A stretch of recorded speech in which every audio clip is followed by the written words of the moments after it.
মুফতি আব্দুল মালিক হাফিজাহুল্লাহ। মুফতি আব্দুল মালিক হাফিজাহুল্লাহ এত বড় মাপের একজন আলেম। এই যে গতকালকে আপনার মার্চ ফর গাজা অনুষ্ঠিত হয়ে গেল, এই বিরাট প্রোগ্রামের যিনি সভাপতি ছিলেন, দেখতে ছোট মোটো একটা মানুষ মনে হয় না? আমরা আমার ভাষায় বলি, আমাদের ভাষায় বলি, ইনি বর্তমান জমানার ইমাম আবু হানিফা। আল্লাহু আকবার জোরে কোন। কি পরিমাণ নিরহংকার আপনারা আন্দাজও করতে পারবেন না। পায়ের স্যান্ডেলটার দিকে তাকাই দেখবেন, এত বড় একজন আলেম কি স্যান্ডেলে পড়েছে, কি জামা পড়েছে, এগুলো দেখার কোনো দরকার নাই। সব গেস্টাই স্টেজ থেকে নেমে গেছে, হুজুর বসে আছেন, সভাপতি বসে আছেন, যিনি মর্যাদায় সবার উপরে বসে আছেন চুপচাপ। এরপরে কি হয়েছে শোনেন, যেহেতু তিনি সভাপতি, কর্তৃপক্ষ যারা এই মার্চ ফর গাজা অনুষ্ঠানটা করেছে, তারা হয়তো তাদের ইউনিটি থেকে, তাদের আয়োজক বৃন্দ থেকে হুজুরকে কিছু হাদিয়া দিয়েছে, একটা খামের মধ্যে কিছু টাকা দিয়েছে হুজুরকে হাদিয়া। হুজুর কি করেছে, অসুস্থ ছিলেন, বেশ কিছু সময় বসেছিলেন, সব মানুষ চলে যাওয়ার পরে তিনি একটু বের হয়েছেন, যাবেন বাইতুল মুকাররমে। তো অনেক ভিড়, তো উনি তো আর গাড়ি নিয়ে আসেন নাই, তো যাবেন কি করে, অসুস্থ হয়ে পড়েছেন। একটা ভ্যানওয়ালাকে ডাকছেন, ভ্যান দাঁড়িয়েছে, উনি ভ্যানে উঠছেন, ভ্যানে উঠে বাইতুল মুকাররমের গেটের সামনে নামছেন। বাইতুল মুকাররমের গেটের সামনে নেমে পকেটে ওই যে হাদিয়ার যে খাম আছে, কয় হাজার কত টাকার দেখার কোনো সময় নাই, খামটা ধরে রিক্সাওয়ালা হাতে ধরাই দিয়েছেন, এটা আজকে তোমার হাদিয়া। আল্লাহু আকবার বলবেন না? আপনি কল্পনাও করতে পারবেন না তার ইখলাস, তার আমল, তার ইলম, তার যোগ্যতা। দেখতে ছোটখাটো মানুষ মনে হয়, আল্লাহর কসম আমি বড় বড় মুহাদ্দিসদেরকে দেখেছি হুজুরের সামনে আসন করে বসে না, নামাজের সুরতে বসে। কোরআন নবী করিম সাল্লাল্লাহু আলাইহি ওয়াসাল্লাম বলেছেন, মান তাওয়াদা লিল্লাহি রাফাআহুল্লাহ, যেই ব্যক্তি আল্লাহর জন্য বিনয়ী হয়, আল্লাহ পাক তারে উঁচায় উঠায় দেয়। আল্লাহর নবী একটা দোয়া আমাদেরকে শিখিয়েছেন, সেই দোয়াটা হলো আল্লাহুম্মা আল্লাহুম্মা জাআলনি ফি আইনি সগীরা ওয়া ফি আয়ুনিন নাসি কাবীরা। আয় আল্লাহ, তুমি আমার নিজের দৃষ্টিতে আমাকে ছোট বানাও, মানুষের দৃষ্টিতে আল্লাহ তুমি আমারে বড় বানাইয়া দাও। যারা বড় হয় তারা নিজেকে মানুষের সামনে প্রকাশ করতে চায় না, গোপন রাখতে চায়। ইমাম আহমদ ইবনে হাম্বল রাহিমাহুল্লাহর নাম আপনারা সকলে জানেন। পৃথিবীতে 4টা মাযহাব প্রতিষ্ঠিত, মাশহুর মাযহাব। এক হচ্ছে হানাফি মাযহাব, 2 নম্বর হচ্ছে মালিকি মাযহাব, 3 নম্বর শাফিঈ মাযহাব, 4 নম্বর হাম্বলি মাযহাব। প্রতিষ্ঠিত 4টা মাযহাবের বড় বড় 4টা ইমাম আছে। ইমাম আহমদ ইবনে হাম্বল রাহিমাহুল্লাহ এত বড় মুজতাহিদ, এত বড় ফকিহ, এত বড় মুহাদ্দিস ছিলেন, মুসনাদে আহমদ নামক গ্রন্থ লিখেছেন। একটা কিতাবের মধ্যে 50,000 হাদিস জমা করেছেন। এত বড় মাপের মুফতি, এত বড় মুহাদ্দিস, এত বড় মুজতাহিদ, মাসআলা ইস্তিমবাত করে যিনি বের করেছেন, এত বড় গবেষক, এত বড় পণ্ডিত আলেম, অথচ কতটা বিনয়ী ছিলেন। ছোট্ট একটা ঘটনা আপনাদেরকে শোনাই। কোথাও একটা দূর সফরে তিনি বের হয়েছিলেন। সফর করে রাত যখন হয়ে গেল, এশারের নামাজ পড়ার জন্য একটা মসজিদে ঢুকলেন, জামাতের সাথে নামাজ আদায় করলেন। নামাজের পরে মনে মনে তিনি ভাবলেন, বাহিরে প্রচণ্ড ঠান্ডা, বাহিরে যাওয়াটা মোটেও নিরাপদ হবে না। আমি যদি সারাটা রাত এখানে তাহাজ্জুদ আর জিকির আজকারে কাটাই দিতে পারতাম, সকালবেলা ফজরের নামাজ জামাতে পড়ে বের হয়ে যেতাম। এই নিয়তে মসজিদে বসে আছেন। মুয়াজ্জিন সাহেব আসলেন, এসে বললেন, মুরব্বী বসে আছেন তো বের হয়ে যান। আল্লাহর ওলিরা তো নিজের পরিচয় লুকায় রাখেন, মানুষের সামনে প্রকাশ করেন না। কোনো খাদেম খুদ্দাম নাই, কোনো বডিগার্ড নাই, কোনো লস্কর নাই, একাকী বসে আছেন আল্লাহর বান্দা, নিজের পরিচয়টা পর্যন্ত দেন না, নামটাও বলেন না। তিনি বললেন, মুয়াজ্জিন সাহেব, আমার তো মনে চেয়েছে আজকে রাতটা এখানে কাটায়, নামাজে কাটায় দেয়, ফজর পরে বের হয়ে যায়। মুয়াজ্জিন সাহেব না চেনার কারণে বলে না, আননোন পারসন মসজিদে এলাও না, বের হয়ে যান।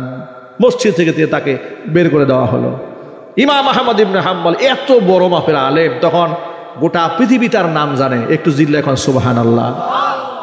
মিডিয়া না থাকার কারণে, আর আল্লাহর ওলিরা তো মিডিয়া থেকে দূরে থাকেন, তারা মিডিয়ার সামনে যান না। আর ওই সময় তো ক্যামেরা ম্যামেরা ছিল না, চেহারা কেউ ছিল না, কিন্তু নামে ছড়িয়ে পড়েছে, গোটা বিশ্ববরী মণ্ডলে নাম ছড়িয়ে পড়েছে।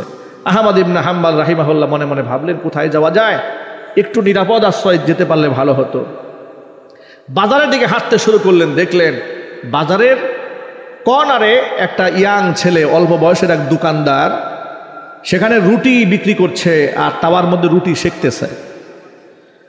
আহমদ ইবনে হাম্বল রাহিমাহুল্লাহ দোকানদারের পাশে গিয়া বসলেন আর বললেন, ও দোকানদার, তুমি তো তাওয়ার মধ্যে রুটি সেকতেছ, আমি যদি প্রচন্ড শীতের মধ্যে পাশে বসে তাওয়া থেকে একটু তাপ গ্রহণ করি, তোমার কোনো অসুবিধা হবে? তুমি কি আমাকে একটু অনুমতি দিতে পারবে? যুবক বলে, অসুবিধা নাই, আপনি বসুন, তাপ গ্রহণ করুন। আমার একজন সঙ্গী হয়ে গেল রাতের বেলায়। আহমদ ইবনে হাম্বল যুবকের দিকে তাকায়, দেখে এই যুবকটি সাধারণ দোকানদার না, অসাধারণ এক দোকানদার। তাওয়ার মধ্যে রুটি যখন দেয় তখন সে জবানের মধ্যে পড়ছে আস্তাগফিরুল্লাহ, রুটি উলট পালট করে বলে আস্তাগফিরুল্লাহ, কাস্টমারের হাতে রুটি দেয় বলে আস্তাগফিরুল্লাহ, কাস্টমারের কাছ থেকে টাকা নেন তখন আবার বলেন আস্তাগফিরুল্লাহ। কথায় কথায় জবানে ইস্তিগফারের আমল করছে। ইমাম আহমদ ইবনে হাম্বল রাহিমাহুল্লাহ যুবকের অবস্থা দেখে অবাক বিস্ময়ে যুবককে জিজ্ঞেস করলেন, যুবক, তুমি কথায় কথায় ইস্তিগফারের আমল করো কেন? কোনো বিশেষ কোনো কারণ আছে নাকি? কেন বলো সবসময় কথার মধ্যে তোমার ইস্তিগফারের আমল আছে? ইয়াং ছেলে যুবক দোকানদার ডেকে বলে, আল্লাহর বান্দা, আমি এই ইস্তিগফারের আমল আমার জবানের মধ্যে জারি রাখার কারণে আল্লাহ তাআলা এত মর্যাদা আমাকে দান করেছেন, আল্লাহ আমাকে মুস্তাজাব দাওয়া বানিয়ে দিয়েছেন। আল্লাহর কাছে কিছু চাইতে দেরি হয়, আল্লাহ পাক দিতে দেরি করেন না। দোয়া করলেই কবুল হয়ে যায়। আল্লাহ পাক এই মর্যাদা দিয়েছেন ইস্তিগফারের আমল করার কারণে। সুবহানাল্লাহ বলবেন না? বেশি বেশি ইস্তিগফার পাঠ করবেন। আল্লাহর নবী প্রতিদিন যার আমল নামায় গুনাহ ছিল না 70 বার আল্লাহর কাছে ইস্তিগফার করেছেন। কোন সুবহানাল্লাহ। আপনি মাফ চান কয়বার? আমি মাফ চাই কয়বার? কয়বার আমরা আল্লাহর কাছে মাগফিরাত কামনা করি? এবার যুবক বলে, আল্লাহর বান্দা, আল্লাহ তাআলা আমার সব দোয়া কবুল করে নিয়েছেন। ইস্তিগফারের আমলের কারণে এমন কোনো দোয়া নাই যে আল্লাহ কবুল করেন নাই, কিন্তু আমার মনের মধ্যে একটা কষ্ট আছে। আল্লাহ তাআলা সব দোয়া কবুল করেছেন, কিন্তু এখনো পর্যন্ত একটা দোয়া কেন যে কবুল করে নাই সেটা আমি জানি না। আহমদ ইবনে হাম্বল জিজ্ঞেস করে, কোন দোয়া কবুল হয় নাই? যুবক বলে, আল্লাহর বান্দা, আমি আল্লাহর কাছে দোয়া করেছি, রব্বুল আলামিন গোটা বর্তমান জগতের সর্বশ্রেষ্ঠ আলেম ইমাম আহমদ ইবনে হাম্বলকে যদি জীবনে একটা বার আমি দেখতে পেতাম, তাহলে তাকে বুকের সাথে জড়ায় ধরে কপালের মধ্যে চুমা খাইতাম। এই একটা মাত্র দোয়া ছাড়া যত দোয়া আছে সব আল্লাহ কবুল করে নিয়েছেন। আহমদ ইবনে হাম্বল রাহিমাহুল্লাহ আবেগ আপ্লুত হয়ে পড়লেন। এতক্ষণ পর্যন্ত নিজেকে আড়াল রেখেছিলেন, কিন্তু এখন আর আড়াল রাখলেন না। যুবককে ডাক দিয়ে বলে, আল্লাহর বান্দা, আল্লাহ তাআলা তোমার এই দোয়াটাও বিফল দেন নাই, কবুল করে নিয়েছেন। ইমাম আহমদ ইবনে হাম্বলকে আল্লাহ পাক তোমার দোকানে পাঠিয়ে দিয়েছে। আল্লাহর ওলিরা নিজেদেরকে এভাবে আড়াল করে রাখতে পছন্দ করতেন, আর আমরা নিজেকে বড় বানাতে চাই মানুষের সামনে। কত বড়, কত মাথা উঁচা করে মানুষের সামনে দাঁড়াতে চায়। এই জন্য মুফতি আব্দুল মালিক হাফিজাহুল্লাহ বাইতুল মুকাররমে খতিব সাহেবের জন্য আপনারা দোয়া করবেন, আল্লাহ যেন নেক হায়াত দারাজ করেন। জোরে কোন আমিন। কত বিনয়ী মানুষ দেখেন, পকেটে যাহা দিয়ে দিয়ে সব রিক্সাওয়ালাকে দিয়ে দিয়েছে। এক অল্প দামের স্যান্ডেল পরে চলে গেছে, কোনো হাক ডাক নাই, কোনো পোশাকে ঝাকঝিক নাই, এরপরে কোনো সাঙ্গ পাঙ্গ নাই, বিরাট বড় বডি সোডাউট নাই, কিচ্ছু নাই।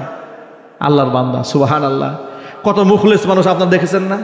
ঈদগাহে, জাতীয় ঈদগাহে প্রধান উপদেষ্টা পেছনে নামাজে দাঁড়িয়েছেন, এরপরে বডিগার্ড যেগুলো দাঁড়ায় আছে, পুলিশ প্রশাসনের লোকেরা দাঁড়ায় আছে, এরা ঈদের নামাজে দাঁড়াচ্ছে না। তিনি মুখের উপর দাঁড়িয়ে বললেন, স্যার এদের তো নামাজে দাঁড়ানো উচিত।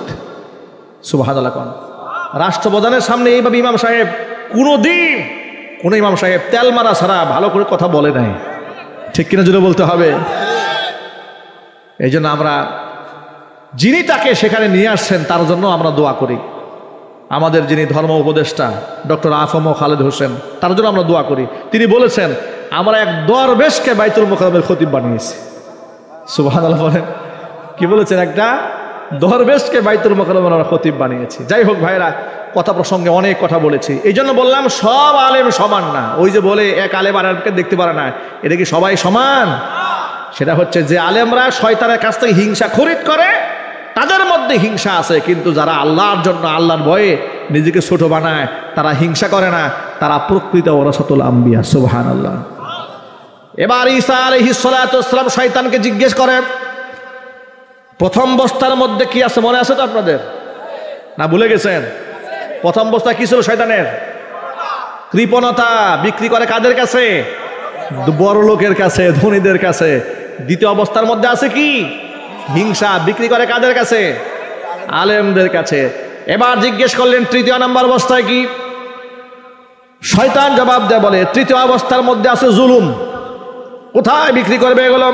গোটা দুনিয়া ঘুরে ঘুরে যত ক্ষমতাধর ব্যক্তি যারা আছে, এমপি, মন্ত্রী, প্রাইম মিনিস্টার, ক্ষমতাধর ব্যক্তি যারা আছে, তারা ক্ষমতার চেয়ারে বসার সাথে সাথে এরা জালেম হয়ে যাবে। ঠিক কিনা বলেন? গোটা দুনিয়া ঘুরে ঘুরে ক্ষমতাধর ব্যক্তিদের কাছে আমি জুলুমের বস্তা বিক্রি করব। এরা মানুষের উপর জুলুম করবে, শোষণ করবে, নির্যাতন করবে। দেখেন, ক্ষমতাধর ব্যক্তি রাষ্ট্রপ্রধান হচ্ছে আমেরিকার পাগল ডোনাল্ড ট্রাম্প। ঠিক না? ঠিক। পাগলের মাথা ঠিক আছে? কি যে করে, অঙ্গভঙ্গি কি করে, তার চেহারা। এরকম একটা লোক আমেরিকার প্রেসিডেন্ট কেমনে হয়, এটা আমার মাথায় ধরে না ভাই। এটা কিয়ামতের একটা আলামত অবশ্যই। ঠিক কিনা জুড়ে বলেন? কিয়ামতের আগে সমাজের মধ্যে মূর্খ শ্রেণীগুলো সমাজের নেতা হয়ে যাবে, রুয়াসাহুম জুহালুহুম। এটার বড় আলামত। তার দুষ্ট এই যে আপনার ইসরায়েলের প্রধানমন্ত্রী নেতানিয়াহু, আরেক পাগল। এই কত বড় মস্তিষ্ক বিকৃত হলে সে বলে গাজাতে যে গণহত্যা তারা চালিয়েছে এটা নাকি মাত্র শুরু, আরো গণহত্যা তারা চালাবে, তারা নারী এবং শিশুদেরকে আরো ধ্বংস করে দেবে। যুবকেরা, শুধুমাত্র মার্চ ফর গাজা শুডাউন করেই আমাদের ক্ষান্ত হলে চলবে না, আমাদেরকে প্রটেস্ট করার জন্য যোগ্যতা অর্জন করতে হবে। নেতানিয়াহু হুমকি দিয়েছে, সবে মাত্র গাজাকে ধরেছি, এরপরে যে সমস্ত মুসলিম দেশগুলো আমাদের বিরুদ্ধে অবস্থান নিয়েছে তাদেরকে আমরা শক্তিমত্তা প্রদর্শন করব। ইসরায়েল গোটা পৃথিবীর মুসলিম দেশকে হুমকি দিয়েছে, তাদের হুমকিটা আমরা ভয়ে গর্ত খনন করে মাটির নিচে ঢুকে পড়বো নাকি? যে মুসলমানদের কাছে ঈমান হচ্ছে শক্তি, আল্লাহর উপর ভরসা হচ্ছে তাদের একমাত্র পাথেয়, সেই মুসলমান অস্ত্র বলে বলিয়ান হয়ে নয়, আল্লাহর উপর তাওয়াক্কুল করে ঈমানে শক্তি নিয়ে যদি গোটা মুসলিমরা ঝাঁপিয়ে পড়ে, নেতানিয়াহু তার 14 গোষ্ঠী সহ পৃথিবী থেকে হারায় যাবে। সুতরাং শক্তি প্রদর্শন সে করতে চাইলে আপনারা কি জবাব দিতে রাজি আছেন না ইনশাল্লাহ? কোন কোন যুবক জিহাদের ময়দানে শামিল হতে চান? হাত দেখতে চায়।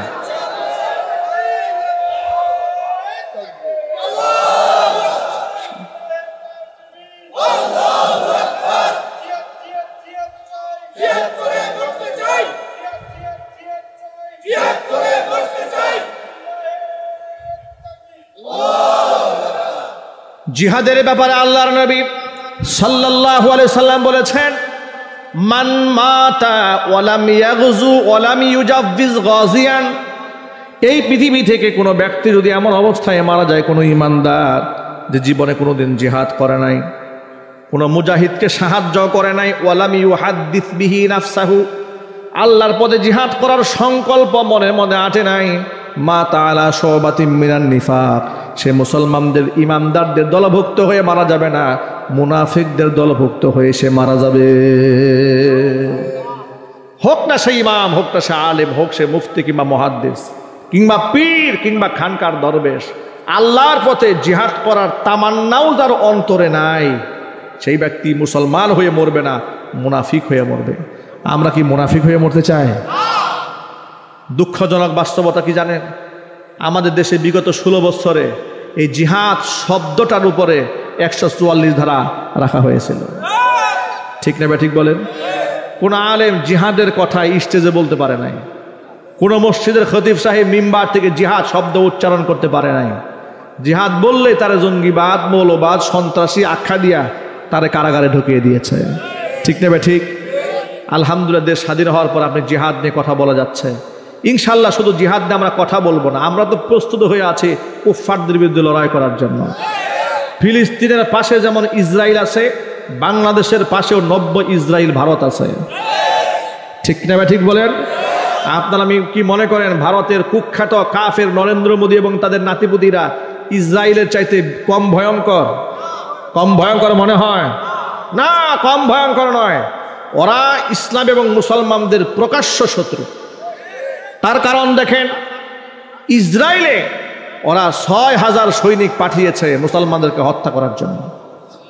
মুসলমানদেরকে হত্যা করার জন্য যারা সরাসরি সৈন্য পাঠায়, তাদের সাথে আমাদের স্বামী স্ত্রীর সম্পর্ক, তাদের উন্নয়ন আমাদের উন্নয়ন আমার বুঝে আসে না। যারা বলতো আমাদের সাথে ভারতের সম্পর্ক এরকম যে আমাদের উন্নয়ন ভারতের উন্নয়ন, ভারতের উন্নয়ন আমাদের উন্নয়ন, আমাদের সাথে তার স্বামী স্ত্রীর সম্পর্ক বন্ধুত্বপূর্ণ সম্পর্ক। এখনো দেখি কিছু কিছু মুনাফিক রাজনীতিবিদরা বলে বাংলাদেশে এখনো বলে ভারতের সাথে নাকি বন্ধুত্বের সম্পর্ক। আমরা তাদেরকে বলবো বেশি বন্ধুগিরি দেখাতে যাবেন না, তাহলে আপা গেছে যে পথে আপনাকে পাঠানো হবে সেই পথে।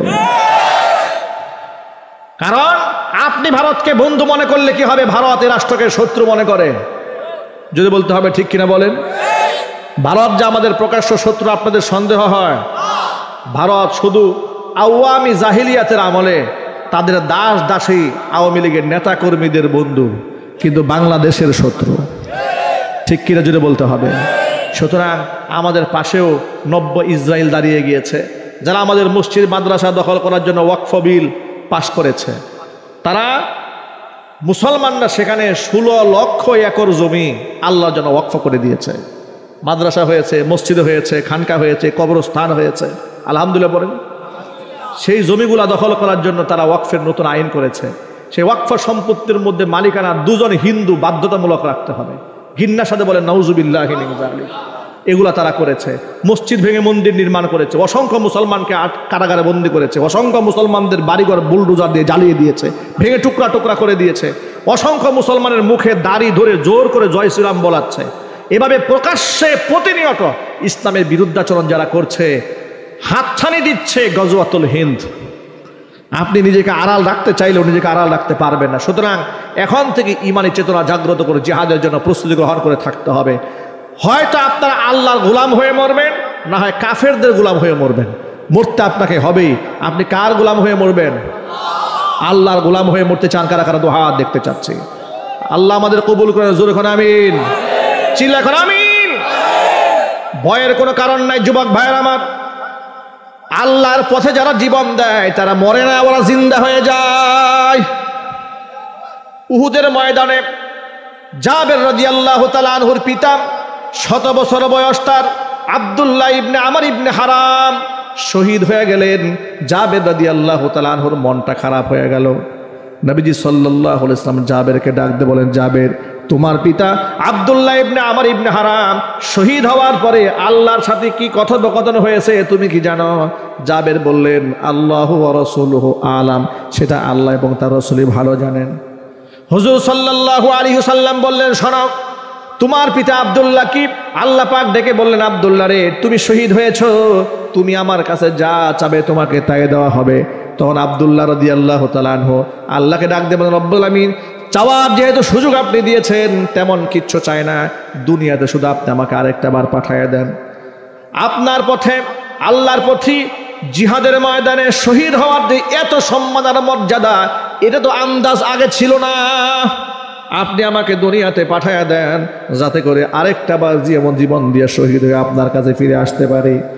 আল্লাহ পাক বললেন, আব্দুল্লাহ রে, পৃথিবী থেকে স্বাভাবিক মৃত্যুর মাধ্যমে কিংবা শহীদ মৃত্যুর মাধ্যমে একবার যদি কেউ বিদায় হয়, দুনিয়াতে তাকে আর পাঠাইয়া দেব না। কিন্তু তোমার চাওয়ার যদি কিছু থাকে, অন্য কিছু চাও। আব্দুল্লাহ রাদিয়াল্লাহু তাআলা আনহু তখন বললেন, রব্বুল আমিন, অন্তত পক্ষে দুনিয়াবাসীকে তুমি জানায় দাও, শহীদ হওয়ার কারণে তুমি আমাদেরকে কত সম্মান দান করেছো। আল্লাহ রাব্বুল আমিন তখন হযরত আব্দুল্লাহ রাদিয়াল্লাহু তাআলা আনহুর তামান্না অনুযায়ী সূরা আলে ইমরানে 2টা আয়াত নাযিল করে দিলেন। আল্লাহ পাক বললেন, ওয়ালা তাহসাবান্নাল্লাযীনা কুতিলু ফি সাবিলিল্লাহি আমওয়াতা বাল আহইয়াউন ইনদা রাব্বিহিম ইউরযাকুন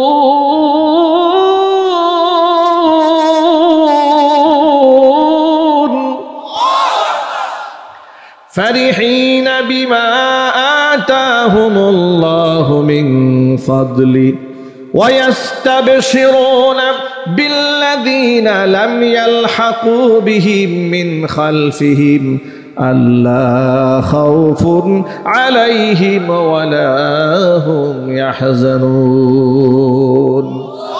আল্লাহ পাক বলেন, ওয়ালা তাহসাবান্নাল্লাযীনা কুতিলু ফী সাবিলিল্লাহি আমওয়াতা, আমি আল্লাহর রাস্তায় যারা নিহত হয়েছে খবরদার তারা মরে গেছে এটা তোমরা ধারণাও করো না। বাল আহইয়াউন, ওরা জীবিত আছে। ইনদা রাব্বিহিম ইউযাকুন, তাদের রব আমি আল্লাহর কাছ থেকে তাদেরকে রিজিক দেওয়া হয়। ফারিহিনা বিমা আতাহুমুল্লাহু মিন ফাদলিহি, ওদেরকে আমি যে রিজিক দিয়েছি, যে পুরস্কার দিয়েছি, এটা নিয়ে তারা দারুণ খুশি হয়ে গেছে। ওয়ায়াস্তাবশিরুনা বিল্লাযিনা, সুসংবাদ দিচ্ছে ওই সমস্ত ব্যক্তিদেরকে যে সমস্ত ব্যক্তিরা তাদের পশ্চাতে রয়ে গেছে, তাদের সাথে মিলিত হয় নাই, এই কথা বলে সুসংবাদ দিচ্ছে আল্লাহ খাউফুন আলাইহিম, এদের কোনো ভয় নাই, ওয়ালা হুম ইয়াহজানুন, এরা ব্যথিত হচ্ছে না। ও যুবক ভাইরা আমার, প্রমাণ হয়ে গেল আল্লাহর পথে জীবন দিলে মানুষ মরে না, তারা অমর থেকে যায়। মূর্তিত হবে। আল্লাহর কাছে দোয়া করেন, আল্লাহুম্মা রযুকনি শাহাদাতান ফি সাবিলিক ওয়াজআল মাউতি ফি বালাদি রাসূলিক। আয় আল্লাহ তাআলা, তোমার পথে শহীদি মৃত্যু তুমি আমাকে দান করো, তোমার নবীর দেশে আমার মৃত্যু ঘটায় দাও, জোরে কর আমিন। বীর সাহাবী খালিদ বিন ওয়ালিদ রাদিয়াল্লাহু তাআলা আনহু, আল্লাহর বান্দা, ইসলাম ধর্ম গ্রহণ করার পরে যতগুলো জিহাদের ময়দানে সেনাপতির দায়িত্ব পালন করেছেন কিংবা সৈনিক হিসেবে গিয়েছেন, জীবনে কোনো জিহাদের ময়দানে তিনি পরাজিত হন নাই। সব জিহাদে আল্লাহ তাআলা তাকে বিজয় দান করেছেন, গাজী হয়েছেন। ইন্তেকালের আগ মুহূর্তে বার্ধক্যজনিত রোগে আক্রান্ত হয়ে বিছানায় শুয়ে শুয়ে চোখের পানি ছেড়ে কান্না করতেছিলেন। স্ত্রী ডাক দিয়ে বলে, প্রাণের স্বামী আমার, কেন কান্না করেন আপনি? এমন সময় খালিদ বিন ওয়ালিদ নিজের স্ত্রীকে ডেকে বলে, বিবি রে, আমার পায়ের পাড়া থেকে শুরু করে মাথার তালু পর্যন্ত গোটা বডিতে একটু চেক দিয়ে দেখো তো, আমার দেহের এমন একটা অঙ্গ প্রত্যঙ্গ বাকি আছে নাকি যেখানে জিহাদের ময়দানের আঘাতের চিহ্ন নাই। স্ত্রী পায়ের পাড়া থেকে শুরু করে মাথা তালু পর্যন্ত গোটা দেহটা অঙ্গ প্রত্যঙ্গ চেক দিয়ে বলে, প্রাণের স্বামী আমার, আপনার দেহের একটা জায়গা বাকি নাই যেখানে তীর তলোয়ার কিংবা আঘাতের চিহ্ন নাই। গোটা দেহ ক্ষত বিক্ষত, রক্তাক্ত আপনি হয়েছিলেন জিহাদের ময়দানে, সে ক্ষত চিহ্নগুলো দেহের মধ্যে এখনো পর্যন্ত লেগে আছে। খালিদ বিন ওয়ালিদ রাদিয়াল্লাহু তাআলা আনহু বলছেন, আমার স্ত্রী, আমার মনের মধ্যে বড় তামান্না ছিল আল্লাহর পথে আমি শহীদ হয়ে যাই, যার দরুন আমি যখনই শুনতে পেতাম এখানে মুসলমানরা বেশি শহীদ হচ্ছে, আমি আল্লাহর নামে তলোয়ার চালিয়ে চালিয়ে সেখানে চলে যেতাম, কুফফারদের বিরুদ্ধে আমি ঝাঁপিয়ে পড়তাম আর মনে মনে আল্লাহর কাছে শাহাদাত তামান্না করতাম, কিন্তু আমার তলোয়ারের সামনে টিকে থাকার মতো কোনো কাফের পৃথিবীতে ছিল না। জোরে বলেন সুবহানাল্লাহ। আজকে আমি বার্ধক্যজনিত রোগ নিয়ে কাতরাতে কাতরাতে দুনিয়া থেকে বিদায় হচ্ছি, কিন্তু আমার তো মনে চেয়েছিল আমি শহীদ হব, কেন আল্লাহ তাআলা আমাকে শহীদ মৃত্যু দান করলেন? আমার মনের মধ্যে বড় আফসোস। স্ত্রী তার স্বামীকে সান্ত্বনা দিয়ে কি বলে শোনেন, প্রাণের স্বামী আমার, আপনার নাম কি? বলে, আমার নাম খালিদ বিন ওয়ালিদ। আপনার উপাধি কি? আমার উপাধি হচ্ছে সাইফুল্লাহ। বলে, সাইফুল্লাহ মানে কি? সাইফুল্লাহ মানে হচ্ছে আল্লাহর তলোয়ার। তো আপনি যদি জিহাদের ময়দানে কাফেরদের বিরুদ্ধে লড়াই করতে গিয়ে শহীদ হয়ে যেতেন, তাহলে তো আল্লাহর তলোয়ার ভেঙ্গে যেত, ঠিক কিনা বলেন? আপনি পরাজিত হওয়া মানে, শহীদ হয়ে যাওয়া মানে কাফের আপনার উপরে বিজয় হয়েছে, আর আল্লাহর তলোয়ারকে ভেঙে দেয় এমন শক্তি পৃথিবীতে নাই। এই জন্য আল্লাহ পাক সব জিহাদে আপনাদের গাজী বানাই দিয়েছেন। চিল্লা এখন সুবহানাল্লাহ। মুফতি আব্দুল মালিক হাফিজাহুল্লাহ, মুফতি আব্দুল মালিক হাফিজাহুল্লাহ এত বড় মাপের একজন আলেম। এই যে গতকালকে আপনার মার্চ ফর গাজা অনুষ্ঠিত হয়ে গেল, এই বিরাট প্রোগ্রামের যিনি সভাপতি ছিলেন, দেখতে ছোট মোটো একটা মানুষ মনে হয় না? আমরা আমার ভাষায় বলি, আমাদের ভাষায় বলি, ইনি বর্তমান জমানার ইমাম আবু হানিফা। আল্লাহু আকবার, জোরে কোন। কি পরিমাণ নিরহংকার আপনারা আন্দাজও করতে পারবেন না। পায়ের স্যান্ডেলটার দিকে তাকাই দেখবেন, এত বড় একজন আলেম কি স্যান্ডেলে পরেছে, কি জামা পরেছে, এগুলো দেখার কোনো দরকার নাই। সব গেস্টাই স্টেজ থেকে নেমে গেছে, হুজুর বসে আছেন, সভাপতি বসে আছেন, যিনি মর্যাদায় সবার উপরে বসে আছেন চুপচাপ। এরপরে কি হয়েছে শোনেন, যেহেতু তিনি সভাপতি, কর্তৃপক্ষ যারা এই মার্চ ফর গাজা অনুষ্ঠানটা করেছে, তারা হয়তো তাদের ইউনিটি থেকে, তাদের আয়োজক বৃন্দ থেকে হুজুরকে কিছু হাদিয়া দিয়েছে, একটা খামের মধ্যে কিছু টাকা দিয়েছে হুজুরকে হাদিয়া। হুজুর কি করেছে, অসুস্থ ছিলেন, বেশ কিছু সময় বসেছিলেন, সব মানুষ চলে যাওয়ার পরে তিনি একটু বের হয়েছেন, যাবেন বাইতুল মুকাররমে। তো অনেক ভিড়, তো উনি তো আর গাড়ি নিয়ে আসেন নাই, তো যাবেন কি করে, অসুস্থ হয়ে পড়েছেন।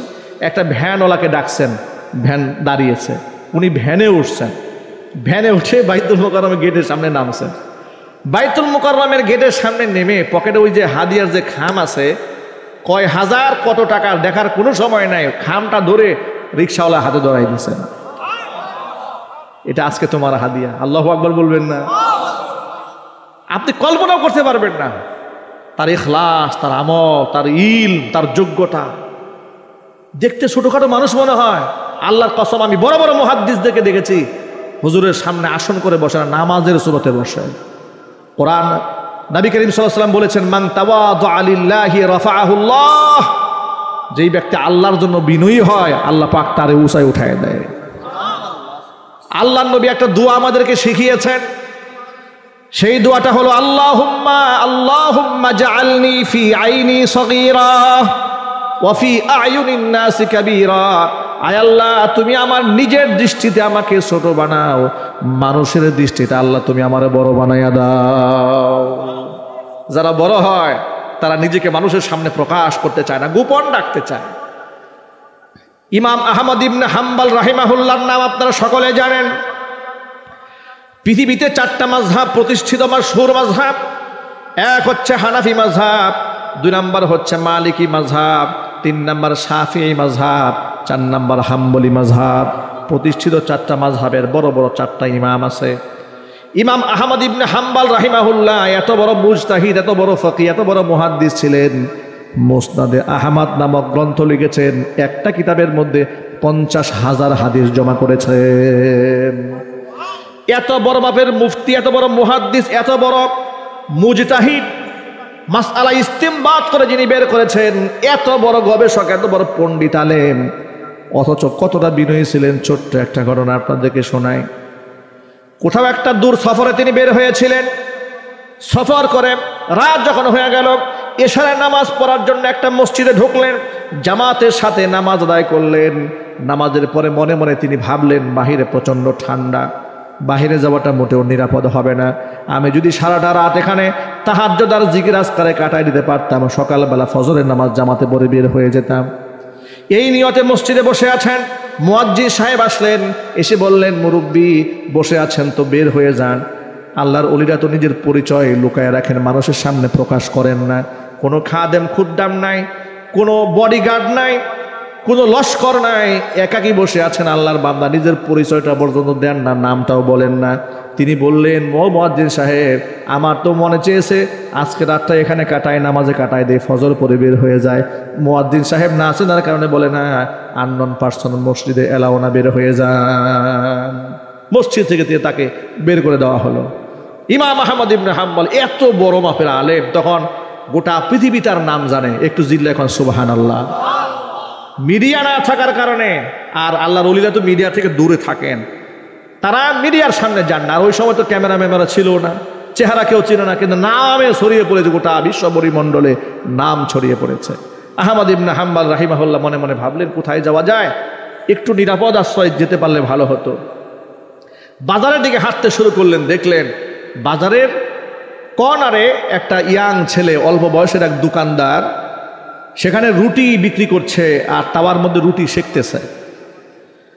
আহমদ ইবনে হাম্বল রাহিমাহুল্লাহ দোকানদারের পাশে গিয়া বসলেন আর বললেন, ও দোকানদার, তুমি তো তাওয়ার মধ্যে রুটি সেকতেছ, আমি যদি প্রচণ্ড শীতের মধ্যে পাশে বসে তাওয়া থেকে একটু তাপ গ্রহণ করি, তোমার কোনো অসুবিধা হবে?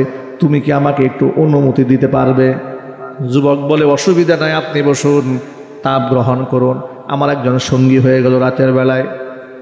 আহমদ ইবনে হাম্বল যুবকের দিকে তাকায়, দেখে এই যুবকটি সাধারণ দোকানদার না, অসাধারণ এক দোকানদার। তাওয়ার মধ্যে রুটি যখন দেয় তখন সে জবানের মধ্যে পড়ছে আস্তাগফিরুল্লাহ, রুটি উলট পালট করে বলে আস্তাগফিরুল্লাহ, কাস্টমারের হাতে রুটি দেয় বলে আস্তাগফিরুল্লাহ, কাস্টমারের কাছ থেকে টাকা নেন তখন আবার বলেন আস্তাগফিরুল্লাহ। কথায় কথায় জবানে ইস্তেগফারের আমল করছে। ইমাম আহমদ ইবনে হাম্বল রাহিমাহুল্লাহ যুবকের অবস্থা দেখে অবাক বিস্ময়ে যুবককে জিজ্ঞেস করলেন, যুবক তুমি কথায় কথায় ইস্তিগফারের আমল করো কেন? কোনো বিশেষ কোনো কারণ আছে নাকি? কেন বলো সবসময় কথার মধ্যে তোমার ইস্তিগফারের আমল আছে? ইয়াং ছেলে যুবক দোকানদার ডেকে বলে, আল্লাহর বান্দা, আমি এই ইস্তিগফারের আমল আমার জবানের মধ্যে জারি রাখার কারণে আল্লাহ তাআলা এত মর্যাদা আমাকে দান করেছেন। আল্লাহ আমাকে মুস্তাজাব দাওয়া বানিয়ে দিয়েছেন। আল্লাহর কাছে কিছু চাইতে দেরি হয়, আল্লাহ পাক দিতে দেরি করেন না। দোয়া করলেই কবুল হয়ে যায়। আল্লাহ পাক এই মর্যাদা দিয়েছেন ইস্তিগফারের আমল করার কারণে। সুবহানাল্লাহ বলবেন না? বেশি বেশি ইস্তিগফার পাঠ করবেন। আল্লাহর নবী প্রতিদিন যার আমল নামায় গুনাহ ছিল না 70 বার আল্লাহর কাছে ইস্তিগফার করেছেন। কোন সুবহানাল্লাহ। আপনি মাপ চান কয়বার? আমি মাপ চাই কয়বার? কয়বার আমরা আল্লাহর কাছে মাগফিরাত কামনা করি? এবার যুবক বলে, আল্লাহর বান্দা, আল্লাহ তাআলা আমার সব দোয়া কবুল করে নিয়েছেন। ইস্তিগফারের আমলের কারণে এমন কোনো দোয়া নাই যে আল্লাহ কবুল করেন নাই, কিন্তু আমার মনের মধ্যে একটা কষ্ট আছে। আল্লাহ তাআলা সব দোয়া কবুল করেছেন, কিন্তু এখনো পর্যন্ত একটা দোয়া কেন যে কবুল করে নাই সেটা আমি জানি না। আহমদ ইবনে হাম্বল জিজ্ঞেস করে, কোন দোয়া কবুল হয় নাই? যুবক বলে, আল্লাহর বান্দা, আমি আল্লাহর কাছে দোয়া করেছি রব্বুল আলামিন গোটা বর্তমান জগতের সর্বশ্রেষ্ঠ আলেম ইমাম আহমদ ইবনে হাম্বলকে যদি জীবনে একটা বার আমি দেখতে পেতাম, তাহলে তাকে বুকের সাথে জড়ায় ধরে কপালের মধ্যে চুমা খাইতাম। এই একটা মাত্র দোয়া ছাড়া যত দোয়া আছে সব আল্লাহ কবুল করে নিয়েছেন। আহমদ ইবনে হাম্বল রাহিমাহুল্লাহ আবেগ আপ্লুত হয়ে পড়লেন। এতক্ষণ পর্যন্ত নিজেকে আড়াল রেখেছিলেন, কিন্তু এখন আর আড়াল রাখলেন না। যুবককে ডাক দিয়ে বলে, আল্লাহর বান্দা, আল্লাহ তাআলা তোমার এই দোয়াটাও বিফল দেন নাই, কবুল করে নিয়েছেন। ইমাম আহমদ ইবনে হাম্বলকে আল্লাহ পাক তোমার দোকানে পাঠিয়ে দিয়েছে। আল্লাহর ওলিরা নিজেদেরকে এভাবে আড়াল করে রাখতে পছন্দ করতেন, আর আমরা নিজেকে বড় বানাতে চাই মানুষের সামনে। কত বড়, কত মাথা উঁচা করে মানুষের সামনে দাঁড়াতে চায়। এই জন্য মুফতি আব্দুল মালিক হাফিজাহুল্লাহ বাইতুল মুকাররমে খতিব সাহেবের জন্য আপনারা দোয়া করবেন। আল্লাহ যেন নেক হায়াত দারাজ করেন, জোরে কোন আমিন। কত বিনয়ী মানুষ দেখেন, পকেটে যাহা দিয়ে দিয়ে সব রিক্সাওয়ালাকে দিয়ে দিয়েছে। এক অল্প দামের স্যান্ডেল পরে চলে গেছে, কোনো হাক ডাক নাই, কোনো পোশাকে ঝাকঝিক নাই, এরপরে কোনো সাঙ্গ পাঙ্গ নাই, বিরাট বড় বডি সোডাউট নাই, কিচ্ছু নাই। আল্লাহর বান্দা, সুবহানাল্লাহ। কত মুখলেস মানুষ আপনারা দেখেছেন না? ঈদগাহে, জাতীয় ঈদগাহে প্রধান উপদেষ্টা পেছনে নামাজে দাঁড়িয়েছেন। এরপরে বডিগার্ড যেগুলো দাঁড়ায় আছে, পুলিশ প্রশাসনের লোকেরা দাঁড়ায় আছে, এরা ঈদের নামাজে দাঁড়াচ্ছে না। তিনি মুখের উপর দাঁড়িয়ে বললেন, স্যার এদের তো নামাজে দাঁড়ানো উচিত। সুবহানাল্লাহ। কোন রাষ্ট্রপ্রধানের সামনে এইভাবে ইমাম সাহেব কোনোদিন কোনো ইমাম সাহেব তেল মারা ছাড়া ভালো করে কথা বলে নাই, ঠিক কিনা জুড়ে বলতে হবে। এই জন্য আমরা যিনি তাকে সেখানে নিয়ে আসছেন তার জন্য আমরা দোয়া করি।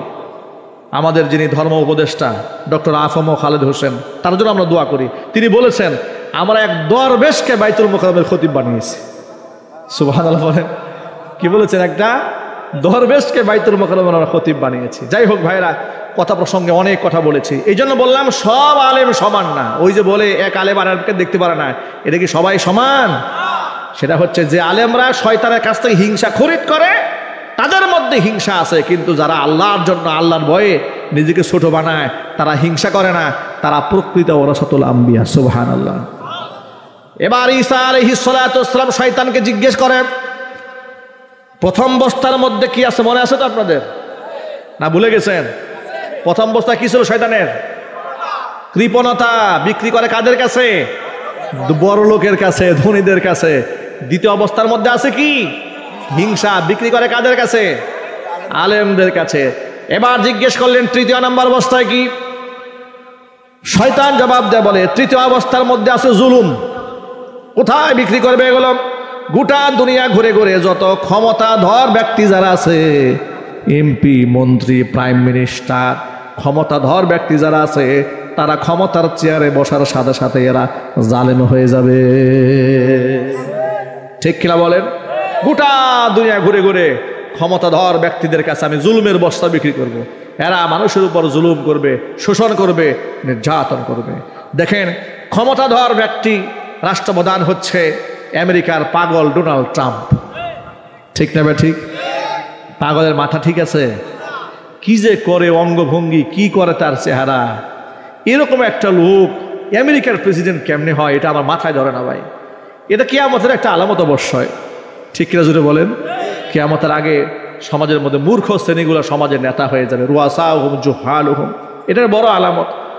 তার দুষ্ট এই যে আপনার ইসরায়েলের প্রধানমন্ত্রী নেতানিয়াহু আরেক পাগল, এই কত বড় মস্তিষ্ক বিকৃত হলে সে বলে গাজাতে যে গণহত্যা তারা চালিয়েছে এটা নাকি মাত্র শুরু, আরো গণহত্যা তারা চালাবে, তারা নারী এবং শিশুদেরকে আরো ধ্বংস করে দেবে।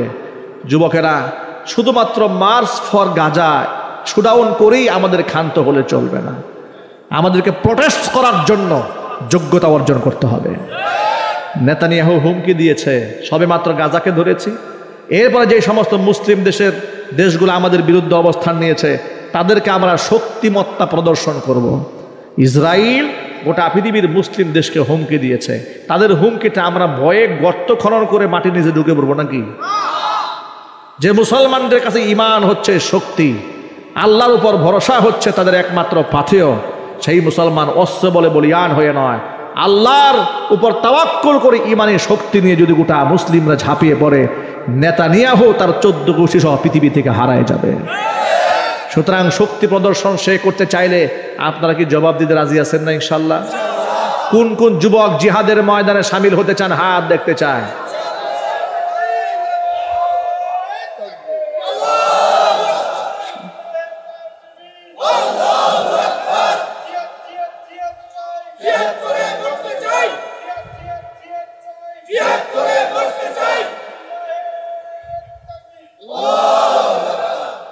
জিহাদের ব্যাপারে আল্লাহর নবী সাল্লাল্লাহু আলাইহি সাল্লাম বলেছেন, মান মাতা ওয়ালাম ইয়াগজু ওয়ালাম ইউজাফিজ গাজিয়ান, এই পৃথিবী থেকে কোনো ব্যক্তি যদি এমন অবস্থায় মারা যায়, কোনো ইমানদার যে জীবনে কোনোদিন জিহাদ করে নাই, কোনো মুজাহিদকে সাহায্য করে নাই, ওয়ালাম ইউহাদ্দিস বিহি নাফসাহু, আল্লাহর পথে জিহাদ করার সংকল্প মনে মনে আটে নাই, মা তাআলা শুবাতিম মিনান নিফাক, সে মুসলমানদের ইমানদারদের দলভুক্ত হয়ে মারা যাবে না, মুনাফিকদের দলভুক্ত হয়ে সে মারা যাবে। হোক না সে ইমাম, হোক না সে আলেম, হোক সে মুফতি কিংবা মুহাদ্দিস কিংবা পীর কিংবা খানকার দরবেশ, আল্লাহর পথে জিহাদ করার তামান্নাও যার অন্তরে নাই, সেই ব্যক্তি মুসলমান হয়ে মরবে না, মুনাফিক হয়ে মরবে। আমরা কি মুনাফিক হয়ে মরতে চাই? দুঃখজনক বাস্তবতা কি জানেন? আমাদের দেশে বিগত 16 বছরে এই জিহাদ শব্দটার উপরে 144 ধারা রাখা হয়েছিল, ঠিক না? ঠিক বলেন? কোন আলেম জিহাদের কথা স্টেজে বলতে পারে নাই, কোন মসজিদের খতিব সাহেব মিম্বার থেকে জিহাদ শব্দ উচ্চারণ করতে পারে নাই। জিহাদ বললে তারা জঙ্গিবাদ, মৌলবাদ, সন্ত্রাসী আখ্যা দিয়া তারে কারাগারে ঢুকিয়ে দিয়েছে, ঠিক না? ঠিক। আলহামদুলিল্লাহ, দেশ স্বাধীন হওয়ার পর আপনি জিহাদ নিয়ে কথা বলা যাচ্ছে। ইনশাল্লাহ শুধু জিহাদ নিয়ে আমরা কথা বলবো না, আমরা তো প্রস্তুত হয়ে আছি কুফফারদের বিরুদ্ধে লড়াই করার জন্য। ফিলিস্তিনের পাশে যেমন ইসরায়েল আছে, বাংলাদেশের পাশেও নব্য ইসরায়েল ভারত আছে, ঠিক না? ঠিক বলেন? আপনারা আমি কি মনে করেন ভারতের কুখ্যাত কাফের নরেন্দ্র মোদী এবং তাদের নাতিপুতিরা ইসরায়েলের চাইতে কম ভয়ঙ্কর? কম ভয়ঙ্কর মনে হয় না, কম ভয়ঙ্কর নয়।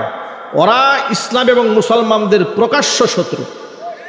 তার কারণ দেখেন, ইসরায়েলে ওরা 6000 সৈনিক পাঠিয়েছে মুসলমানদেরকে হত্যা করার জন্য। মুসলমানদেরকে হত্যা করার জন্য যারা সরাসরি সৈন্য পাঠায়, তাদের সাথে আমাদের স্বামী স্ত্রীর সম্পর্ক, তাদের উন্নয়ন আমাদের উন্নয়ন। আমার বুঝে আসে না, যারা বলতো আমাদের সাথে ভারতের সম্পর্ক এরকম যে আমাদের উন্নয়ন ভারতের উন্নয়ন, ভারতের উন্নয়ন আমাদের উন্নয়ন, আমাদের সাথে তার স্বামী স্ত্রীর সম্পর্ক বন্ধুত্বপূর্ণ সম্পর্ক। এখনো দেখি কিছু কিছু মুনাফিক রাজনীতিবিদরা বলে বাংলাদেশে এখনো বলে ভারতের সাথে নাকি বন্ধুত্বের সম্পর্ক। আমরা তাদেরকে বলবো বেশি বন্ধুগিরি দেখাতে যাবেন না, তাহলে আপা গেছে যে পথে আপনাকে পাঠানো হবে সেই পথে। কারণ আপনি ভারতকে বন্ধু মনে করলে কি হবে, ভারত এই রাষ্ট্রকে শত্রু মনে করে যদি বলতে হবে, ঠিক কিনা বলেন? ভারত যে আমাদের প্রকাশ্য শত্রু আপনাদের সন্দেহ হয়? ভারত শুধু আওয়ামী জাহিলিয়াতের আমলে তাদের দাস দাসী আওয়ামী লীগের নেতা কর্মীদের বন্ধু, কিন্তু বাংলাদেশের শত্রু। ঠিক কিনা জুড়ে বলতে হবে। সুতরাং আমাদের পাশেও নব্য ইসরায়েল দাঁড়িয়ে গিয়েছে, যারা আমাদের মসজিদ মাদ্রাসা দখল করার জন্য ওয়াকফ বিল পাশ করেছে। তারা মুসলমানরা সেখানে 16 লক্ষ একর জমি আল্লাহর জন্য ওয়াকফ করে দিয়েছে। মাদ্রাসা হয়েছে, মসজিদ হয়েছে, খানকা হয়েছে, কবরস্থান হয়েছে। আলহামদুলিল্লাহ বলেন। সেই জমিগুলা দখল করার জন্য তারা ওয়াকফের নতুন আইন করেছে। সেই ওয়াকফ সম্পত্তির মধ্যে মালিকানা 2 জন হিন্দু বাধ্যতামূলক রাখতে হবে। ঘিন্নার সাথে বলেন নাউজুবিল্লাহি মিন যালিক। এগুলা তারা করেছে। মসজিদ ভেঙে মন্দির নির্মাণ করেছে, অসংখ্য মুসলমানকে কারাগারে বন্দী করেছে, অসংখ্য মুসলমানদের বাড়িঘর বুলডোজার দিয়ে জ্বালিয়ে দিয়েছে, ভেঙে টুকরা টুকরা করে দিয়েছে, অসংখ্য মুসলমানের মুখে দাড়ি ধরে জোর করে জয় শ্রীরাম বলাচ্ছে। এভাবে প্রকাশ্যে প্রতিনিয়ত ইসলামের বিরুদ্ধাচরণ যারা করছে, হাতছানি দিচ্ছে গজওয়াতুল হিন্দ। আপনি নিজেকে আড়াল রাখতে চাইলেও নিজেকে আড়াল রাখতে পারবেন না। সুতরাং এখন থেকে ইমানি চেতনা জাগ্রত করে জিহাদের জন্য প্রস্তুতি গ্রহণ করে থাকতে হবে। হয়তো আপনারা আল্লাহর গোলাম হয়ে মরবেন, না হয় কাফেরদের গোলাম হয়ে মরবেন। মরতে আপনাকে হবেই। আপনি কার গোলাম হয়ে মরবেন? আল্লাহর গোলাম হয়ে মরতে চান কারা কারা? দুহাত দেখতে চাচ্ছি। আল্লাহ আমাদের কবুল করে। জোরে করে আমিন। চিল্লা করে আমিন। ভয়ের কোনো কারণ নাই যুবক ভাইয়ের আমার। আল্লাহর পথে যারা জীবন দেয় তারা মরে না, ওরা জিন্দা হয়ে যায়।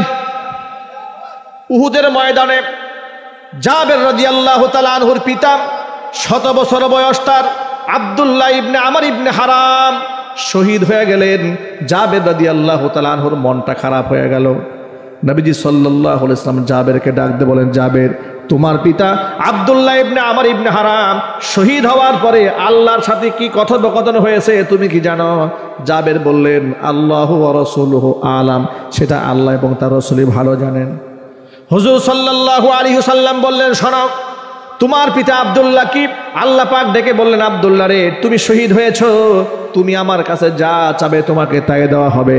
তখন আব্দুল্লাহ রাদিয়াল্লাহু তাআলা আনহু আল্লাহকে ডাক দিয়ে বলেন, রব্বুল আমিন, চাওয়ার যেহেতু সুযোগ আপনি দিয়েছেন, তেমন কিচ্ছু চাই না, দুনিয়াতে শুধু আপনি আমাকে আরেকটা বার পাঠাইয়া দেন। আপনার পথে, আল্লাহর পথে জিহাদের ময়দানে শহীদ হওয়ার যে এত সম্মান আর মর্যাদা, এটা তো আন্দাজ আগে ছিল না। আপনি আমাকে দুনিয়াতে পাঠাইয়া দেন যাতে করে আরেকটা বার জীবন দিয়ে শহীদ হয়ে আপনার কাছে ফিরে আসতে পারি। আল্লাহ পাক বললেন, আব্দুল্লাহ রে, পৃথিবী থেকে স্বাভাবিক মৃত্যুর মাধ্যমে কিংবা শহীদ মৃত্যুর মাধ্যমে একবার যদি কেউ বিদায় হয়, দুনিয়াতে তাকে আর পাঠাইয়া দেব না। কিন্তু তোমার চাওয়ার যদি কিছু থাকে, অন্য কিছু চাও। আব্দুল্লাহ রাদিয়াল্লাহু তাআলা আনহু তখন বললেন, রব্বুল আমিন, অন্তত পক্ষে দুনিয়াবাসীকে তুমি জানায় দাও, শহীদ হওয়ার কারণে তুমি আমাদেরকে কত সম্মান দান করেছো। আল্লাহ রাব্বুল আমিন তখন হযরত আব্দুল্লাহ রাদিয়াল্লাহু তাআলা আনহুর তামান্না অনুযায়ী সূরা আলে ইমরানে 2টা আয়াত নাযিল করে দিলেন। আল্লাহ পাক বললেন, ওয়ালা তাহসাবান্নাল্লাযীনা কুতিলু ফি সাবিলিল্লাহি আমওয়াতা বাল আহইয়াউন ইনদা রাব্বিহিম ইউরযাকুন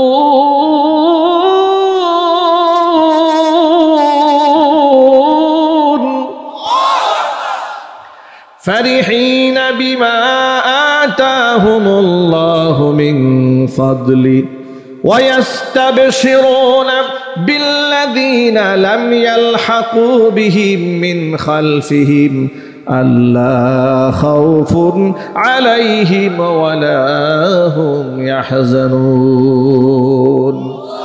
আল্লাহ পাক বলেন, ওয়ালা তাহসাবান্নাল্লাযীনা কুতিলু ফি সাবিলিল্লাহি আমওয়াতা, আমি আল্লাহর রাস্তায় যারা নিহত হয়েছে, খবরদার তারা মরে গেছে এটা তোমরা ধারণাও করো না। বাল আহইয়াউন, ওরা জীবিত আছে। ইনদা রাব্বিহিম ইউরযাকুন, তাদের রব আমি আল্লাহর কাছ থেকে তাদেরকে রিজিক দেওয়া হয়।